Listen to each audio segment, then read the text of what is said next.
Cool. Hi, I'm Mary Beth McAndrews from Dread Central. How are you? Hey, I'm great. How are you? I'm great. It's lovely to meet you. And I'm excited to talk with you about you being very mean and Run, Sweetheart, Run. But I can see with your background, you're absolutely okay with me being mean. Oh, 100%. Yes, I am a horror freak. Are you a horror person? Are you a horror freak? Uh, I'm a horrible person, which is Okay. there's a big difference. So, my first question for you is what attracted you to the script for this movie? Um,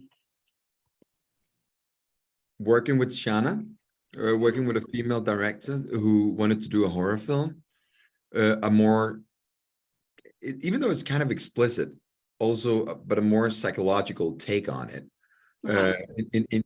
And her playfulness when I read the script, that there were so many, every single scene with Ethan had like a little playfulness to it. There would be, because we didn't have the money to do a lot of crazy shit, so she had to use her imagination, and she's probably going to give you a way better answer than I will, but also the psychology of a character. And to be honest, we did it like 3-4 years ago. I can't remember really. And I wasn't in a position to pick and choose. So I was just so You happy they know, chose me. fair enough. But you talk about the psychology of a character. So what was it like for you to kind of dig into the psychology of Ethan, who is not human and is this whole, like obviously very I dark don't know what force? he is. To be honest, Yeah. I don't know what he You don't is. know. I was gonna wonder, like, what is he? Like, what do you think he is? Did you ever think of like what is that? I, Honestly, what I think he is, I think he is the definition of evil. I think he's Okay. the definition of evil, the evilness Yeah. we all have within us. Hmm. What I liked about the character is he, there's a little bit of Hannibal Lecter of him in the prison scene. Yes. There's a little bit of the Joker with the blood where he goes like this. There's a little bit humor in the church where he's like, you really thought it would work.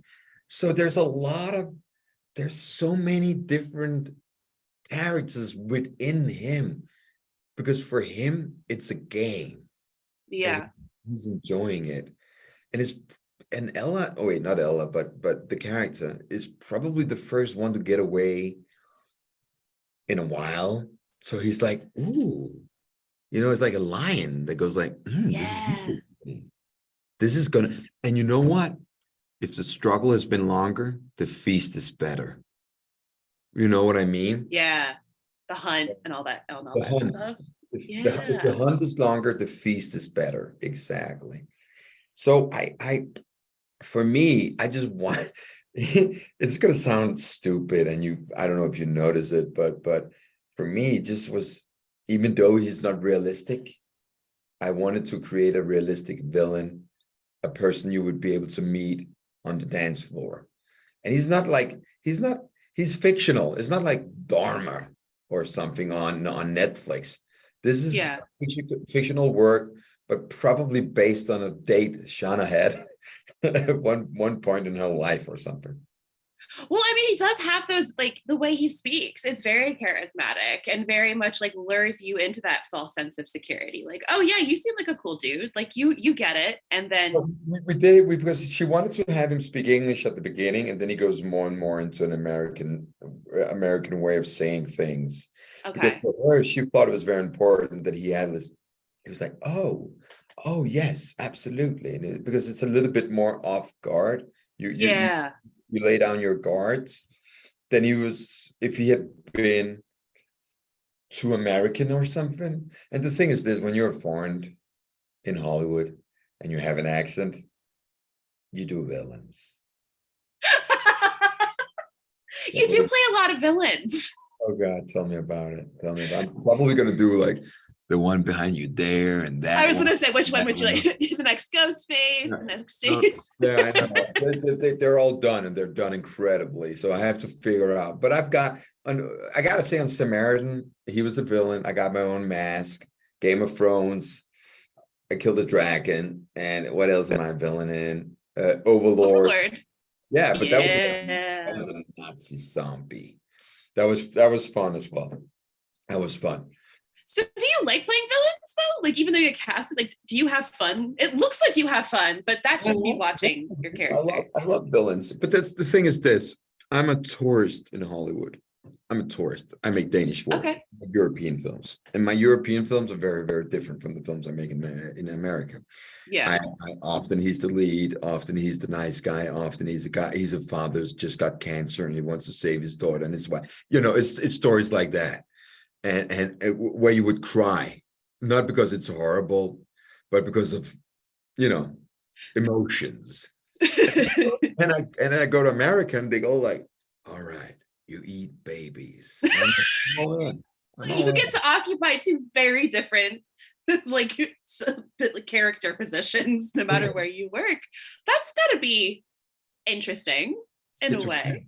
It's a little, yeah, schizophrenic. Okay, that's it's a little weird. It's a little weird, but it's also wonderful because I love America and I love American storytelling and I love American budgets, not because they pay more. That's nice, but it's not the main reason. The main reason is this is the cradle of movie telling, storytelling that is in America. You see stories, you feel stories, you watching so I'm in Boston right now shooting a show called Invitation to a Bonfire. And just the way you guys tell stories about NFL, like about this guy, he came out of nowhere. Now he's a quarterback for Kansas City. Everything in America is storytelling. And and especially pop culture, it's such a big part of your DNA. The pop culture I have as a Dane, it's Vikings, how they raped 1,000 years ago. That's our pop culture. It doesn't make any sense, but that's the gift of being a young country. But yeah, that's very true. I mean that in a very positive way. Yeah. Well, I have to wrap. I could talk to you about movies for a long time, but I'll wrap for now. But thank you so much for chatting with me today about everything. It was really great to meet you. Oh, I love your lipstick. Oh, thank you so much. I like that you look like you're in a prison. I am. I've seen you in America. Yeah. Well, perfect. It is. Well, have a great rest of your day. Goodbye.